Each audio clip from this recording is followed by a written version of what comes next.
વ્યવહારમાં ચતુર રહેવું હોય છે, પણ મન પ્રભુમાં રાખ કે મારું મન તો મારા ઠાકોરજીમાં છે, અને મારા ઠાકોરજી દરેકના હૃદયમાં બિરાજે છે. કોઈનું પણ દ્વેષ હું કેમ કરું? જો નિર્મોહી બનવું અને નિષ્ઠુર બનવું બંનેમાં ફરક હોય છે. અનાસક્ત બનવું ને નિષ્ઠુર બનવું ફરક. જેનું જે થવું હોય થાય, મારે શું? આવા નિષ્ઠુર નહીં થવું. નિર્મોહી હોઈએ, લૌકિક મોહ ન હોય, પણ મારા વૈષ્ણવ તો છે ને, મારા ઠાકોરજી તો દરેકના હૃદયમાં બિરાજે છે. કોઈને દુઃખી હું કેમ જોઈ શકું? કોઈના દુઃખને મારાથી કેમ જોઈ શકાય? વૈષ્ણવ તો વધારે ઇમોશનલ હોય, વૈષ્ણવ તો વધારે કરુણાવાન હોય. એ કોઈનું દુઃખ ન જોઈ શકે, કારણ કે મારો ઠાકોરજી દરેકના હૃદયમાં બિરાજે છે. શકટનું ભંજન કર્યું છે, અને મહાપ્રભુજી આજ્ઞા કરે છે સુબોધનીમાં, શકટ ભંજન લીલા એટલે વ્રજભક્તોની લૌકિક આસક્તિનો પ્રભુએ નાશ કર્યો છે.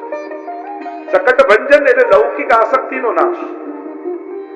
કારણ કે અનેક આસક્તિઓ બધામાં જોડાયેલી છે, અને હવે વ્રજવાસીઓને થયું હવે કોઈ પણ પ્રસંગ હોય મન તો ઠાકોરજીમાં જ રાખવા, ધ્યાન પ્રભુમાં રાખવા.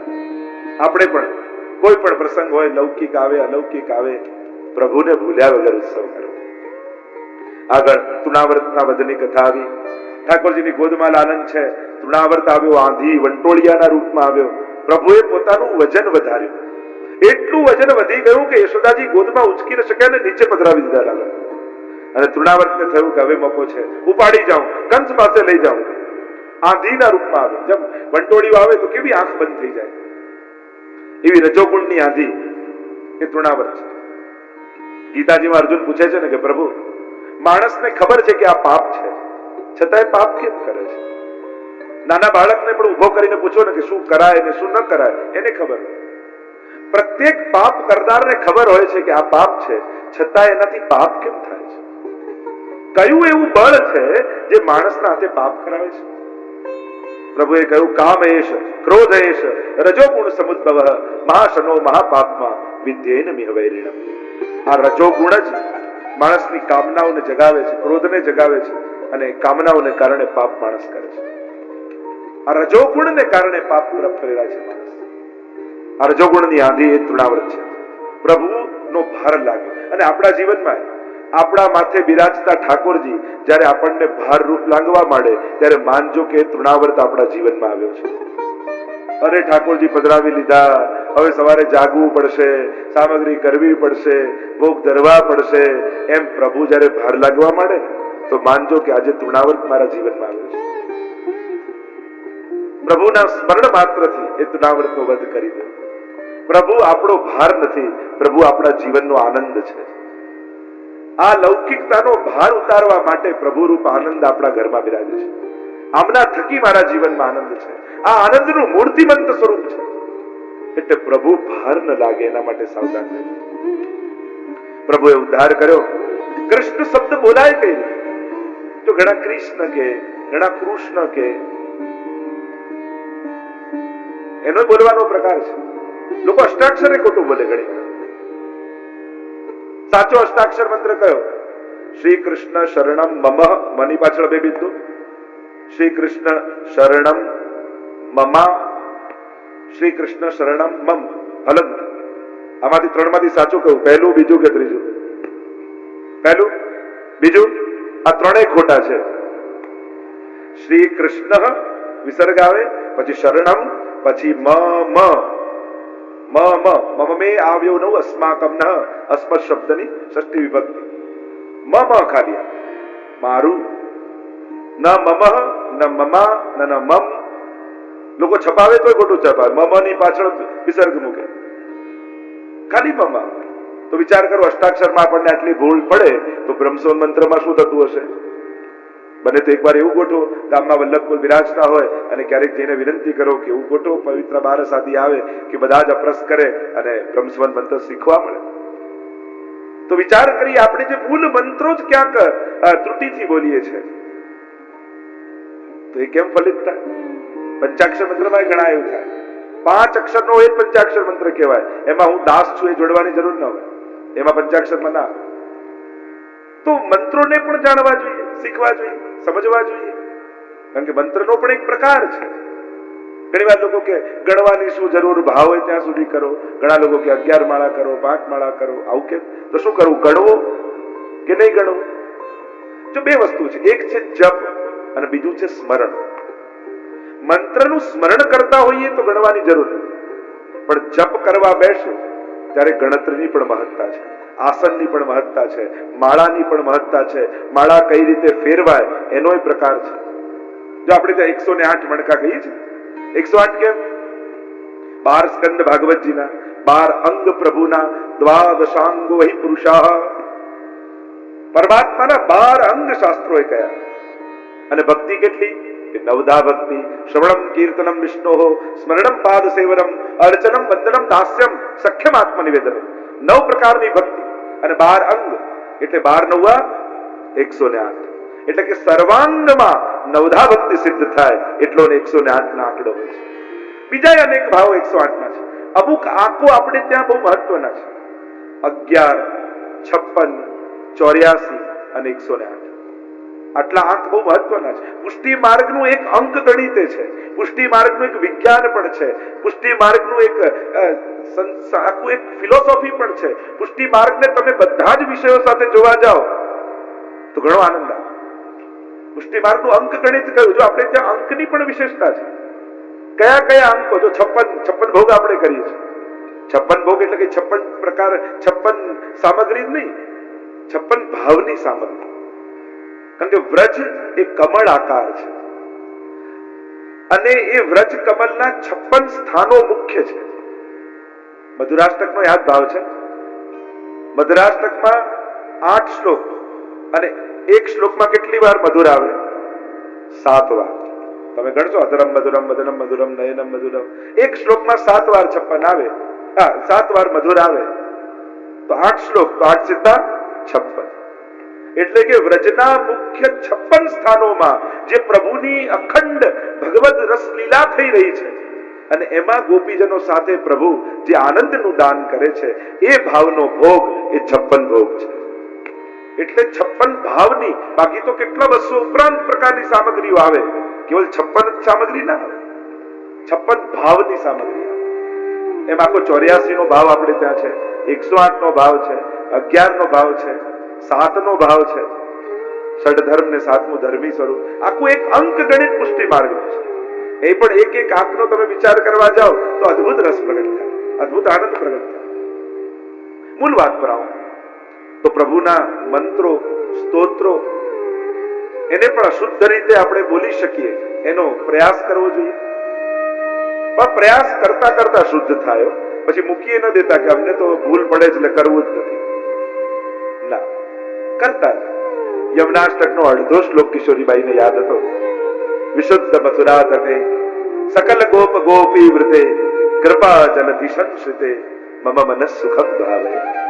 અને અડધા શ્લોક માત્રથી યમુનાજીની કેવી કૃપા કિશોરીબાઈ પર થઈ. સ્વયં યમરાજી એમની સેવા કરવા આવે છે. અને જે દિવસે કિશોરીબાઈને ખબર પડી કે યમુનાજી મારી ટહેલ કરે છે, હૃદય ભરાઈ આવ્યું કિશોરીબાઈ. અરે યમુનાજી આવી કૃપા કરો છો. વિચાર કરો, અડધા શ્લોકથી આવી કૃપા થાય તો જે રોજ યમનાષ્ટકનો આખો પાઠ કરે એના પર યમુનાજી કઈ કૃપા નહીં કરે. વિચાર ભાવ તો રાખો. આ બધા પ્રસંગો વાંચો છો તો એ તમારો ઉત્સાહ નથી જગાવતો. હું તો અદ્ભુતના ભોગ આમ દર્શન કરું તો મને તો એક એક સામગ્રીમાં એક એક ભગવતી દેખાય. આપણે ખીર જોઈએ તો નારાયણદાસજી યાદ ના આવે, છોલે જોઈએ તો પદ્મનાભદાસજી યાદ ના આવે. એમ આખી એક એક સામગ્રી તમે જોવા જાવ તો બધી સામગ્રીમાં કોઈ ને કોઈ ભગવતીની વાર્તા છે. આપણને એક એક ભગવતી યાદ આવે. આ વાર્તા વાંચો તો મનમાં ઉત્સાહ જાગવો જોઈએ. જો ઠાકોરજી કેવા કૃપાળુ છે, આ જીવો પર કેવી કૃપા કરે. એમને ત્યાં તો કોઈ વ્યવસ્થા નહીં, કોઈ સગવડતા નથી. આ જીવો તમે વાર્તા વાંચો, આપણા ઘરે તો કેટલી વ્યવસ્થા છે. 84-252 વાંચો, એક ઝૂંપડામાં, એ પણ એક ઓરડાનો ઝૂંપડો, અને એમાંય ઠાકોરજી વિરાજતા હોય અને એવા પ્રેમથી સેવા કરે કે ત્યાં ઠાકોરજી સાનુભાવ જતાવતા હોય. એટલે વ્યવસ્થા જોઈ. એક વસ્તુ યાદ રાખો, અસમર્થતા એ અપાત્રતાનું કારણ ન હોઈ શકે. શબ્દને સમજજો. આપણી કોઈ પણ વાતની અસમર્થતા, આપણે ગાવામાં સમર્થ નથી, આપણે ભોગ ધરવામાં સમર્થ નથી, આપણે શૃંગાર ધરવામાં અસમર્થ છે, અસમર્થતા છે. પણ એનાથી ક્યારે પણ એવું ન માનતા કે તમે સેવા કરવામાં અયોગ્ય થઈ ગયા.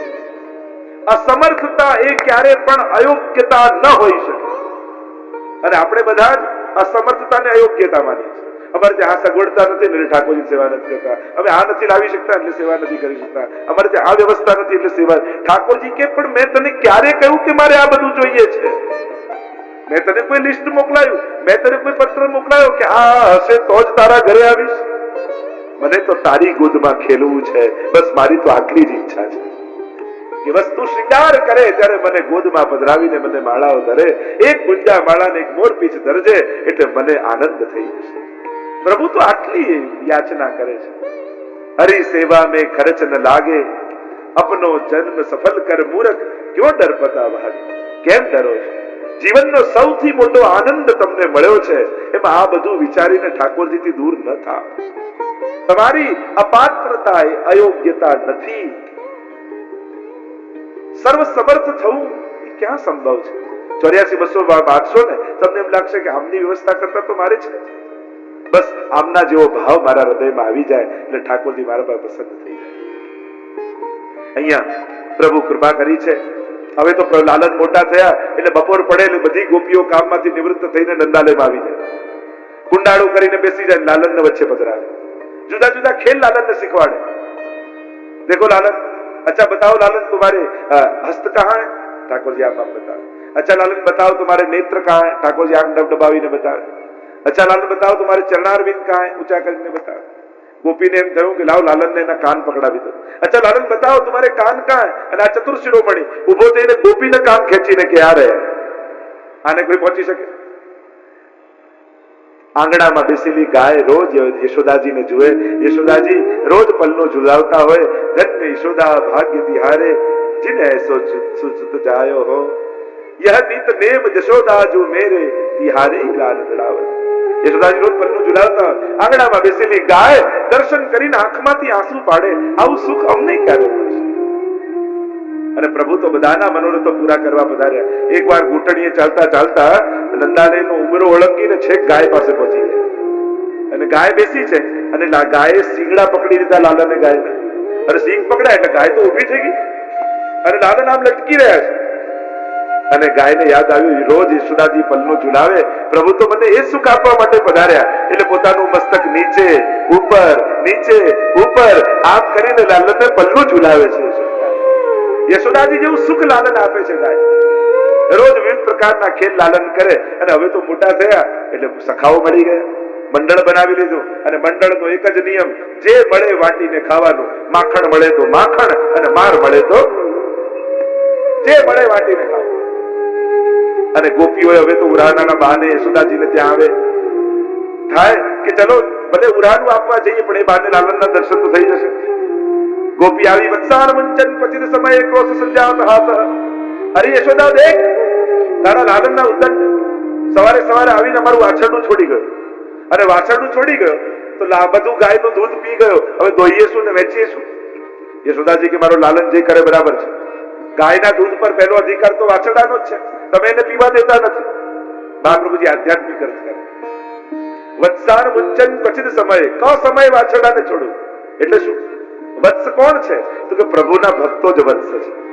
અને ક સમય છોડવા એટલે હજી એના પાપ પુણ્યના હિસાબ કરવાના બાકી હોય ને એના પહેલા જ ઠાકોરજીને મુક્ત કરી દે છે. અને આ તો હવે ચોરીના એવા ઉપાયો શીખી ગયો છે. અને ગોપી ઉરાના લઈ લઈને આવી, અરે આને રોક તારા લાલનને, બધું દહીં દૂધ આવીને ખાઈ જાય પણ ઉપર લટકાડો ને છીકાવે. અરે ત્યાંય લટકાડીને જોયું. એક સખા પર બીજો, બીજા પર ત્રીજો લાલન ચડી જાય અને સરોવરમાંથી કમળની નાળ લઈને આવે અને એ નાખે માટલીમાં અને ઊંડો શ્વાસ લે એટલે બધું દૂધ બહાર આવી જાય. આ સ્ટ્રો તો ઠાકોરજીએ ગોતી છે, આપણે હવે ઉપયોગ કરીએ. બધું પી જાય છે અને એવા એવા ઉપાયો કરે છે. ચંદ્રાવલીએ કહ્યું કે તું બધે ચોરી કર, મારા ઘરે ચોરી કરીને બતાવે ત્યારે સાચું. પ્રભુ કે તારા પર પણ કૃપા કરીશું. અને ચંદ્રાવલી પાછી એવી ભોળી. એક વાર ઠાકોરજી આમ સાડી લપેટી ઘૂમટો લાંબો તાણ્યો અને ચંદ્રાવલીના ઘરે ગયા, દરવાજો ખટખટાવ્યો. ચંદ્રાવલીએ દ્વાર ખોલ્યું, જોયું એક નાનકડી ગોપી ઊભી છે. અરે કોણ છે તું? ઠાકોરજી બોલ્યા અરે મને ના ઓળખી, હું તારી નાની બેન ભદ્રાવલી. ચંદ્રાવલી વિચાર કરે અરે હું પરણીને આવી ત્યાં સુધી તો મારે કોઈ બેન નથી કે આ તું ગઈ ને પછી મારો જન્મ થયો છે. ચંદ્રાવલી નીચેથી ઉપરથી નીચે જુએ, આખું શરીર ઢંકાયેલું, ઘૂંટો આટલો લાંબો, પણ કાળા કાળા હાથ બહાર દેખાય. અને ચંદ્રાવલી બોલી કે અરે તું મારી બેન ક્યાંથી? મારા તો બાબા ગોરા, મૈયા ગોરી, હું ગોરી, તું ક્યાંથી કાળી કાળી થઈ? લાલન કહેવા લાગ્યા વાંક મૈયાનો છે. તારો જન્મ થવાનો હતો ત્યારે તો બહુ માખણ મિશ્રી ખાધા, અને મારો જન્મ થવાનો હતો ત્યારે જાંબુની સીઝન ચાલતી હતી. કાળા કાળા જાંબુ ખાય ને કાળા કાળા યમુનાજીમાં નાય એટલે હું કાળી કાળી થઈ. અને આ મોડી ચંદ્રાવલી એવી વાતમાં આવી, અરે સારું થયું બેન, સારા સમય આવી, આવ આવ ઘરે આવ, અંદર આવ. પ્રભુને ખબર છે કે હમણાં જલ ભરવાનો સમય થયો છે, હમણાં જશે ઘરની વાત.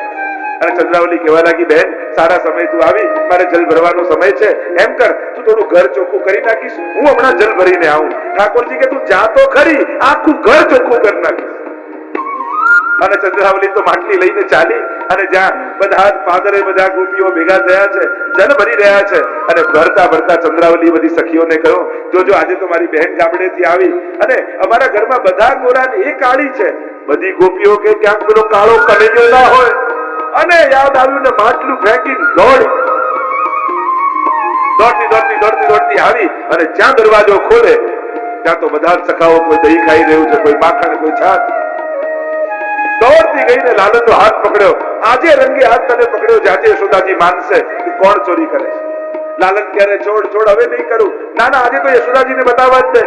બધા સખાઓ ભાગ્યા, અને આ તો હાથ પકડીને લાલનને લઈ જવા ગઈ ચાલ નંદાલયમાં. આજે તો યશોદાજીને બતાવીને જ રહીશ. અને બધા સખાઓ પાછળ હો કરતા પાછળ. એમાં ચંદ્રાવલીનું બાળક કે પાછળ આવે ઠાકોરજીની મંડળીમાં. અને જ્યાં ગયા ત્યાં વચ્ચે બજાર આવ્યું, અને બજારમાં દુકાન ઉપર પેઢી પર સસરાજી બેઠા હતા. એટલે તુરંત ચંદ્રાવલીએ ઘૂમતો તાણ્યો. ઠાકોરજીને થયું હવે મોકો છે. કહેવા લાગ્યા પ્રભુ, અરે સખી મારો હાથ દુખે, હું આટલો કોમળ છું, ક્યાંનો તું મારો હાથ પકડી રાખ્યો છે, મને છોડ એમ નથી કહેતો, કમથી કમ હાથ તો બદલી દે. આ હાથ છોડીને આ હાથ મૂકી લે. ચંદ્રાવલીને પણ થયું મારો લાલન કેવો કોમળ છે. ઠીક છે લાલન, લાવ બીજો હાથ લાવ. જ્યાં આ હાથ છોડ્યો પાછળ એનો દીકરો આવતો તો એનો હાથ પકડાવી દીધો. ખિસ્સામાંથી મિશ્રી કાઢી એના મોઢામાં ભરી દીધી. મિશ્રી પીગળે નહીં, પેલો બોલે નહીં. હું કરતો જાય તો પેલી સાંભળે તો બોલતી જાય. આજે યશોદાજીને ખબર પડશે કોણ ચોરી કરે છે. અમે કહીએ ત્યારે તમે માનતા નથી. આજે યશોદાજી જાણશે, ખબર પડશે. અને જ્યાં નંદાલયની બહાર આવ્યા, લાલન તો પાછળ જઈ અને સૈયા મંદિરમાં જઈને પડી ગયા. અને બહાર આવી ચંદ્રાવલી, અરે યશોદા બહાર આવ. યશોદાજી બહાર આવી, પોતાના દીકરાનો હાથ પકડીને ઉભી છે. કહેવા લાગી તારો લાલન ચોરી કરે છે, આજે ચોરને પકડીને લાવી છું. અરે મારો લાલન તો સૈયા મંદિરમાં પડે છે. લાલન બહાર આવ. ઠાકોરજી આંખ મસલતા બહાર આવે. કહા હે ભૈયા. અને પેલી તો અવાજ કરીને જુએ કે અહીંયા તો ત્યાં ક્યાંથી જુએ તો પોતાનો દીકરો હાથમાં છે. અરે તું અહીંયા ક્યાંથી? બોલતો કેમ નથી? અરે બોલવા દે તો બોલું ને. ઠાકોરજી કહેવા લાગે આને છે ને ભૂત વળગ્યું છે. એક મંત્ર કહી દઈશ ને આના કાનમાં, પછી આવું નહીં કરે. અને નજીક આવીને ગોપીને કહ્યું નીચે બેસ. અને જ્યાં કાનમાં નીચે આવીને કહ્યું કે જો આ વખતે તો દીકરાનો હાથ પકડાવ્યો, હવે આવું કરીશ તો ધણીનો હાથ પકડાવી દઈશ. અનેક પ્રકારના ખેલ ઠાકોરજી કરે. પણ ગોપીઓ તો સવારે જ્યારે દહીં દૂધનું મંથન કરતી હોય, અને દહીં ધોતા મનમાં એક જ વિચાર હોય, ક્યારે મારા લાલન પધારે. આ મારી બધી સામગ્રી તો મારા પ્રભુ માટે છે. મારા સમસ્ત કર્મોનું ફળ મારા પ્રભુ છે. દધી મંથન કરતા ગોપીઓના મનમાં એક જ વિચાર હોય, મારો લાલન પધારે અને આ સામગ્રી આવે. પ્રત્યેક સામગ્રી હું પ્રભુ માટે સિદ્ધ કરીએ. આ નવનીત બીજું કાંઈ નથી. નિત નવીન જાગેલો ગોપીઓના હૃદયમાં ભાવ, એ જ નવનીત છે. અને પ્રત્યેક ગોપીના મનમાં એ જ મનોરથ. કારણ કે ચોર પ્રભુ નથી, ચોર તો માણસ છે. કઈ લઈને આવતો નથી, બધું ભગવાન આપે છે. છતાંય પોતે ભગવાનને આપે ત્યારે ઉપકારની જેમ આપે છે. અધિકાર તો આપનારનો છે. જન્મ વખતે માણસ શું લઈને પેદા થાય, અને પ્રભુ લે એમાં એનો હક છે, એનો અધિકાર છે. સાધારણ વ્યક્તિને ત્યાં ચોરી થાય તો એ દુખી થાય, અને જેણે ચોરી કરી હોય એની બદનામી થાય. અહીંયા ઊંધું છે. આપણે ગિરિરાજ ધાર્યષ્ટકમાં શું બોલીએ? દુગ્ધાદિ ચૌર્યેણ યશો વિસારી. હવે આવું ક્યાં સાંભળ્યું કે કોઈએ ચોરી કરી હોય અને એના યશનો વિસ્તાર થયો હોય? આ તો ઊંધી વાત થઈ. કોઈ ચોરી કરે ને ગામવાળાને ખબર પડે તો એની બદનામી થાય. અને પ્રભુમાં ઊંધું છે. દુગ્ધ આદિની ચોરી કરી પ્રભુએ પોતાના યશનો વિસ્તાર કર્યો. આવું કઈ રીતે? તો કે પ્રભુના યશનો વિસ્તાર આ રીતે જ થાય કે પ્રભુ જ્યારે સાધારણમાં સાધારણ જીવોને ત્યાં જઈ, કારણ કે ભક્ત તો એમ કહે, ગોપી દધી મંથન કરતી હોય અને મનમાં વિચાર કરે કે હું સાધારણ ગરીબ ગોપી, તારે ત્યાં તો 9-9 લાખ ગાયો રોજ દોહાતી હોય, તું તો બ્રજનો રાજા, અમારે ત્યાંની રંચક સામગ્રી તમારા સુધી પહોંચાડવી પ્રભુ અઘરી છે. અમે કેમ તારે ત્યાં સામગ્રી પધરાવવા આવીએ? અમારી રંચક સામગ્રી તું કઈ રીતે આરોગે? અમારી પહોંચ નંદાલય સુધી નથી. ઠાકોરજી કે તારી નથી, પણ મારી પહોંચ તો તારા ઘર સુધી છે. એટલે હું તારા ઘરે આવીશ. તને ગામવાળા મને ચોર કે, હું ચોર બનવા તૈયાર છું, પણ તારા મનોરથો પૂરા કરીશ તો મને પણ આનંદ આવશે. અને આમ આવો ત્રિલોકનો નાથ પોતાના બધા સામર્થ્યને છોડી ચોર બનવા ભક્તોના મનોરથો પૂરા કરવા તૈયાર થાય, ભક્તોના મનોરથો પૂરા કરવા ચોર બનવા તૈયાર થાય. એમાં ભગવાનનો યશ ઘટતો નથી, પ્રભુનો યશ વધે છે. ક્યાં કેવો કૃપાળુ પરમાત્મા છે, કેવો દયાળુ પરમાત્મા છે. અને એટલે તો કહ્યું દુગ્ધાદિ ચૌર્યેણ યશો વિશાળ. દુગ્ધાદિની ચોરી કરી પ્રભુની બદનામી નથી થઈ. હજારો વર્ષ બાદ પણ આપણે માખણ ચોરીની લીલા ગાઈ અને પ્રભુના યશને ગાઈએ છીએ કે પ્રભુ એમાં તારો યશ વધે છે. તું જ્યારે ભક્ત જેવો સરળ બની અને ભક્તોને સુગમ બની જાય ને, એમાં તારું સામર્થ્ય ઘટતું નથી, તારા ગુણગાન લોકો ગાવા લાગે છે કે તું કેવો દયાળુ છે. સર્વ સમર્થ હોવા છતાંય તું ભક્તોના મનોરથો પૂરા કરવા અસમર્થ બની જાય છે.